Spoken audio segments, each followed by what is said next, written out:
Fight Freaks? It's me, the Iron Man, Tyson Johnson, with another Meet the Fighter episode. Today I have with me three-time champion, Tony Scooter Whitfield. Tony, you're welcome. How you doing, Tyson? Doing good, buddy, doing good. I see 3 belts here. And 3 belts, I understand that you were the Gladiator Challenge interim champion. Yes, sir. The Gladiator Challenge All-American MMA champion. Yes, sir. And then most recently, of course, the Gladiator Challenge Flyweight Champion of the World. Most definitely. Fantastic. How did this come about, Tony? Tell us a little bit about your story. Where'd you come from? When did you start? Well, I came from San Bernardino and moved out to Victorville maybe I was like 9, 10 years old. And a couple years after that, my best friend got me into this gym, got me into UGA, and immediately fell in love with it. Knew this is what I wanted to do, especially after I found out WWE wrestling was fake. What? So what? Let's not get crazy, man. I wanted to be a wrestler. So once I found out I was fake, I like, this is the closest thing, second best. Boom, fell in love, and been working hard ever since. So what I understand is you started at the Universal Grappling Academy as a kid, and you worked your way up into the adult program. Took some time off, went into the Navy, served our country, and then from there came back. And obviously you're in the adult program, you joined it, and next thing you know, you were like the #1 fighter in the program. Yeah, it kind of happened in a flash, like before you knew it. It was a tough journey at first, you know, recutting weight, a lot of discipline, a lot of cardio, plenty of cardio. But we finally made it, we finally got it, and we got plenty more to come. Cool.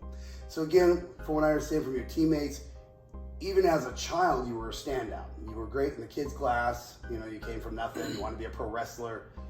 You and your best friend joined the program, and from there, you became a grappling champion in the kids program. Went out and won Naga multiple times, so that was fantastic. And then from there, again, an outstanding wrestler in high school, even, right, in the local area. Yeah, I started high school really late. Yet again, my best friend got me into wrestling also after getting me in here. And it was kind of the same thing that happened here. I joined the wrestling team and immediately blew up straight to varsity. And that was a good experience to bring back to MMA. Because I remember when I was a kid, I was younger, I was scared to shoot in a lot. But wrestling definitely took that fear away. Gotcha. So you got that natural talent, I'd say. Yeah. And that fire, the heart of a warrior. I like to believe so. Excellent. So again, you left after that. You went and joined the Navy, came back out of the Navy, showed back up here at Universal Grappling Academy, and from there, you just started training, I understand. Did you have the idea to be a fighter at that point, or did that something that came in later? When I got back to California, I immediately knew I wanted to come back here. I had to work up to the fighter mentality after being off for so long. But I think after a while, that fire lit back up, right? It just clicked. And that's when I came to discuss with you that I'm ready to fight. Cool. Now, your first fight, you went out there. What were your feelings? What were your thoughts? I mean, did you think you were ready? My first fight camp, you know, was always the hardest the first time. Getting into that cage for the first time, even leading up to it, I had a lot of butterflies, you know, really nervous. You know, it was a big crowd, a couple hundred people. And I think all that went away once I got punched in the face. You know, it's easier to forget after you get a hit. Once that fight starts, I mean, either you forget it or you're gonna fry yourself. Yeah, you know, pre-fight anxiety is normal and natural for everybody. But yeah, once that fight actually starts, well, then your natural instincts start kicking. Oh, wait, sucker just punched me in the face. I mean, you know, it's time to go to work. So it's easy. How was your weight cut? My weight cut, because of wrestling, I already had like a decent experience with cutting weight. So for the first fight, it wasn't easy. You know, it's not. I don't think it's ever easy. It just gets more tolerable. But I had a plan. You know, the discipline was already there to keep myself going. After the next couple of fights and continue to cut weight, I came up with a more solid plan for me and my body. So it got easier over time. But the first one was kind of a steep hill. Yeah. Okay. The reason why I asked about your weight cut is because I understand you have a fetish for McDonald's and other junk foods.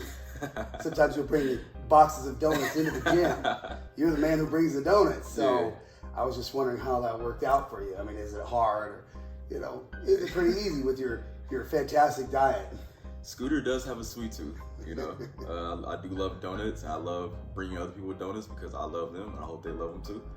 But I do eat like poop when I'm done cutting weight. You know, after you cut weight, you win. Go treat yourself, you know, for a couple of weeks. 2, 3, 4, 5 weeks. Yeah. What are you weighing right now? I'm weighing about 140 right now. Damn. You know, you fight at 125, 140 pounds. Weight cut is deep. It is. It's going to be deep. I mean, you got to control that self. It's called weight management. Yeah. Someday you'll learn about it. That's fantastic. What are your plans for the future? Where do you plan to go from here? I got a straightforward mind with it. Keep fighting, keep winning. You know, anywhere we go. Cool. Rep UGA everywhere. Absolutely. Now we're going to back up, of course, because you had your first fight. You won that. Second fight, great fight. You put the guy to sleep. Excellent competitor. I believe his name was? Brian Flores. Great competitor. Good guy. First round, I believe it was, jumped his back, put him to sleep. People started to notice you. Yes. How has fame kind of gotten to you? Oh, that was my second fight. I felt amazing. After that second win by submission over naked, once I got out, I signed so many autographs and took so many pictures. It felt really good to, hey, I'm from UGA. I've been doing this a long time, and people coming up to ask me, and kind of I get to tell my story a little bit of how hard I've been working. And this wasn't, you know, it wasn't luck. No, absolutely not. You know, hard work pays off, and you know, you don't have to talk about yourself. Be about yourself. Your actions inside the cage will show everybody how hard you've been working and what you're all about. Definitely. That's a great thing about it. Third fight came up. You were up for the title, and didn't quite go your way. Yeah, with that one, it was a lack of gas, lack of composure. Right, I definitely went in there heavy-handed, using a lot more energy than I had to. I was definitely confident in myself too, which was another negative thing, thinking it'll go my way with the scorecards. It didn't, right? That's my fault. So you always gotta go out for the finish, right? But that was my first loss, right? Definitely, for most people, you're either gonna crumble from that or it's gonna set that fire, right? Absolutely. You know, after a couple days or so, it was time to get back up. It relit that fire for me, right? Good. Got right back in here, started training, and the next one. I understand from that decision loss, which to me and a lot of other people is very controversial, not just because you're part of our program, but a lot of people thought, man, that definitely should have went the other way. That happens. If you let a fight go to the judges, that's a risk you take. So we all know, don't let it go to the judges. I mean, that's just a key word around here. Definitely. So we want to make sure that we don't let that happen. Always finish your fights, whether by knockout or submission, get them done. That being said, some people started to think, oh wait, there's flaws in his game. And they recognize that. And I think one group that saw that was your second opponent, Brian Flores, his team. Yes. And no disrespect, they were great people. Shout out Brian. Right. I think they saw a flaw in your game and they thought, oh, wait a minute, I can beat that guy.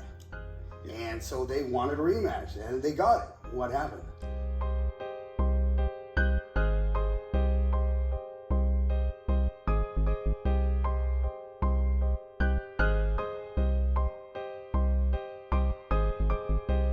Once again, ladies and gentlemen, I'm your host, the Iron Man Tyson Johnson, with another Meet the Fighter moment.